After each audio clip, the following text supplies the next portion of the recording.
꽃다발을 그대로 꽃병에 꽂았는데 왜 더 안 예뻐 보일까요? 사실 대부분 사람들이 딱 3가지를 잘못하고 있습니다. 이 3가지만 바꾸면 꽃집에서 꽂은 것처럼 분위기가 완전히 달라집니다. 꽃다발을 선물 받고 나면 가장 먼저 하는 행동이 있습니다. 바로 그대로 꽃병에 꽂는 것. 포장만 벗기고 그 상태 그대로 꽃병에 넣는 거죠. 그런데 결과는 대부분 비슷합니다. 뭔가 애매합니다. 꽃은 예쁜데 전체 느낌은 어수선하고 생각보다 고급스럽지 않습니다. 왜 그럴까요? 꽃이 문제가 아니라 꽂는 방식이 문제입니다. 오늘은 꽃다발을 풀어서 꽃병에 꽂을 때 무조건 바꿔야 하는 3가지, 이걸 알려드리겠습니다. 이 3가지만 바꾸면 같은 꽃인데도 집 분위기가 완전히 달라집니다. 첫 번째, 묶인 상태 그대로 꽂지 마세요. 꽃다발은 들고 보기 좋게 만든 구조입니다. 하지만 꽃병은 공간에 놓고 보는 구조입니다. 이 둘은 완전히 다릅니다. 꽃다발은 한 방향으로 물려있고 아래는 묶여있죠. 그 상태 그대로 꽂으면 꽃이 한쪽으로 쏠리고 답답해 보이게 됩니다. 그래서 첫 번째는 무조건 풀어야 합니다. 리본을 풀고 고무줄도 제거하고 꽃을 완전히 분리하세요. 이게 시작입니다. 이 단계만 해도 이미 절반은 성공입니다. 두 번째, 높이를 다르게 만드세요. 많은 분들이 꽃을 똑같은 길이로 잘라서 꽂습니다. 이게 가장 흔한 실수입니다. 꽃이 전부 같은 높이에 있으면 평평하고 밋밋해 보입니다. 자연스러움이 사라집니다.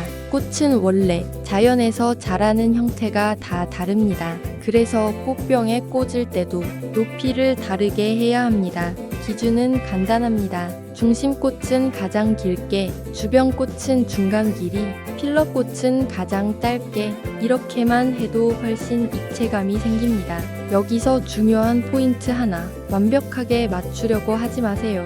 조금씩 어긋나는 게 오히려 더 자연스럽고 예쁩니다. 세 번째, 필러꽃을 먼저 쓰세요. 이게 가장 중요한 부분입니다. 대부분 사람들은 예쁜 꽃부터 꽂습니다. 장미, 튤립 같은 메인 꽃부터 먼저 넣죠. 그런데 이렇게 하면 전체 구조가 무너집니다. 왜냐하면 공간이 이미 채워져 버리기 때문입니다. 그래서 순서를 바꿔야 합니다. 필러꽃 먼저, 메인꽃 나중. 필러꽃은 전체 틀을 만들어주는 역할입니다. 먼저 가볍게 꽂아서 공간에 윤곽을 만들어주세요. 그 다음에 메인꽃을 넣으면 자연스럽게 균형이 잡히면서 훨씬 고급스러운 느낌이 나옵니다.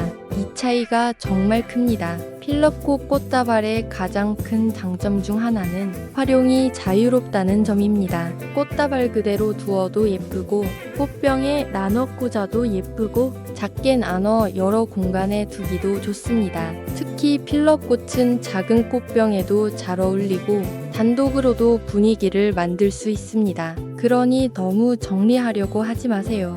필러꽃의 매력은 자연스러움입니다. 일부러 흐트러진 느낌, 살짝 퍼진 느낌이 살아있어야 가장 예쁩니다. 사실 필러꽃은 말 그대로 채워주는 꽃입니다. 하지만 단순히 채우는 역할이 아닙니다. 공간을 부드럽게 만들고 꽃 사이에 연결을 만들어주고 전체를 하나의 작품처럼 보이게 만드는 핵심 요소입니다. 예를 들어 볼게요. 메인 꽃만 있는 꽃다발을 보면 각 꽃이 따로 노는 느낌이 납니다. 딱딱하고 비어 보이고 어딘가 완성되지 않은 느낌이죠. 그런데 여기에 필러꽃이 들어가는 순간 빈 공간이 채워지고 분위기가 부드러워지고 전체가 자연스럽게 연결됩니다. 그래서 정리하면 딱 3가지입니다. 1. 묶인 상태 그대로 꽂지 말 것. 2.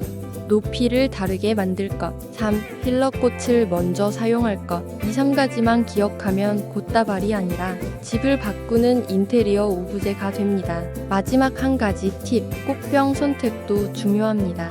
입구가 너무 넓은 꽃병은 꽃이 퍼져 보일 수 있습니다. 처음에는 입구가 살짝 좁은 꽃병, 이걸 추천드립니다. 훨씬 안정적으로 모양이 잡힙니다. 같은 꽃이라도 필러꽃을 이해하면 훨씬 더 예쁘게 사용할 수 있고 훨씬 더 오래 즐길 수 있습니다. 그리고 무엇보다 집이 달라 보입니다. 꽃 하나 바꿨을 뿐인데 공간의 분위기가 완전히 달라지는 경험. 그 중심에는 항상 필러꽃이 있습니다. 오늘도 영상 봐주셔서 감사합니다. 구독과 좋아요는 큰 힘이 됩니다.